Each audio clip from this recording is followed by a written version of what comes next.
Hello everyone, my name is Josephine Frimpong and this is Mission 2016. Tonight, we focus on women into farming and access to health delivery. Now the details.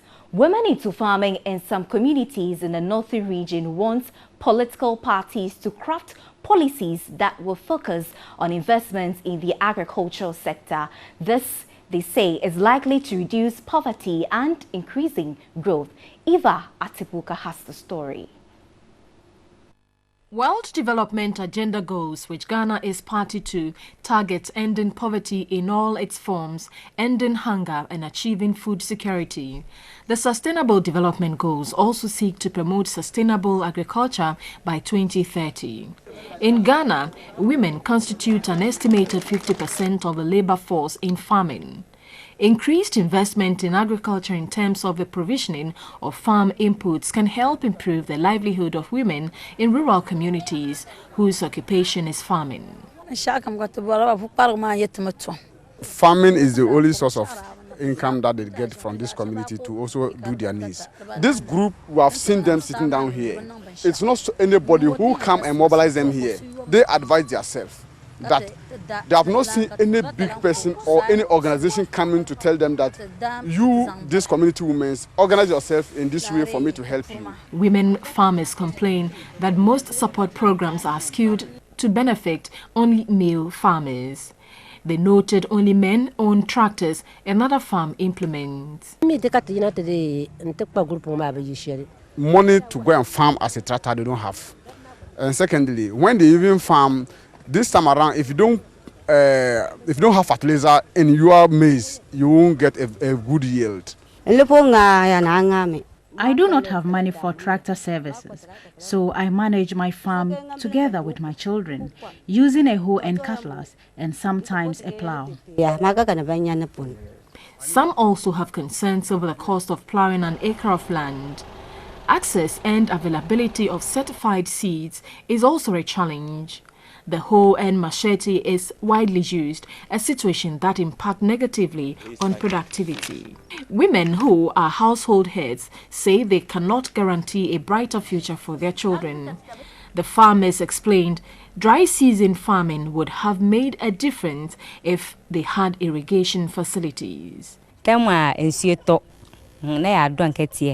We depend on rain, and when the rains stop, we wait for the next raining season. They lamented successive governments and politicians have failed to tackle issues regarding farming. When it's election year, you will see people with their big cars here to come and tell them that this is what they have in their manifesto to help them.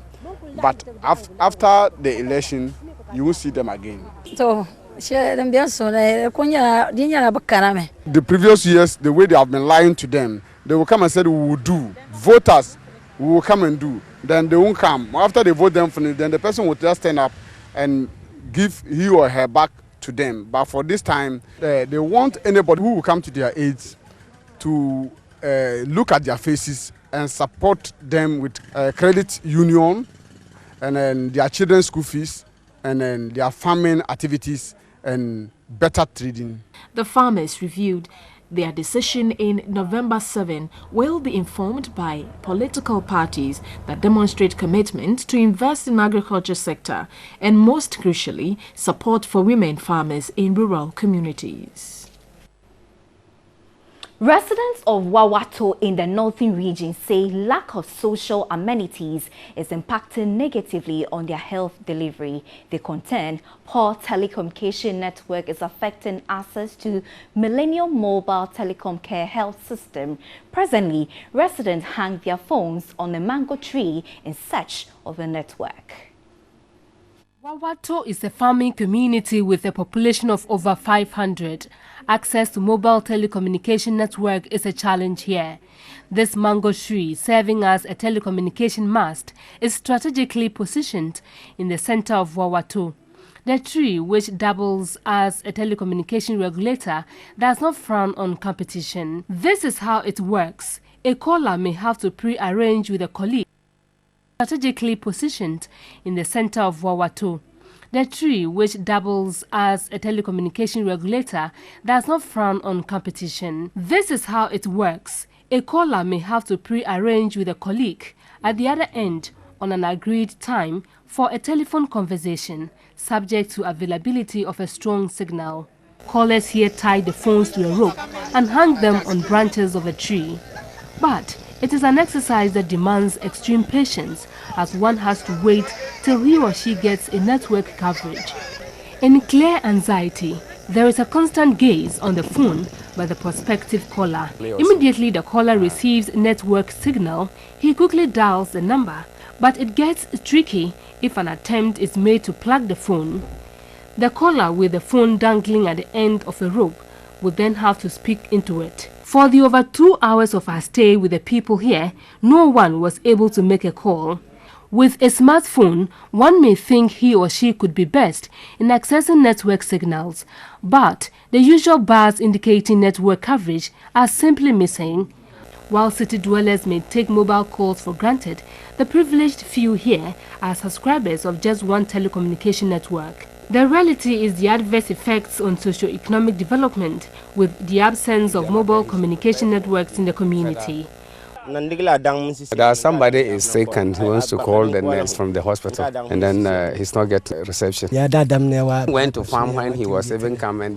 They said they will open school today. He was coming to call on somebody to bring some money so that he will give to the children to go to school. When he even came, he was even going around how to even get a place of getting that even one bar. It was hard. Wawato is 27 kilometers away from Daboya, the nearest urban center, but deprived of several social amenities, primarily health centers.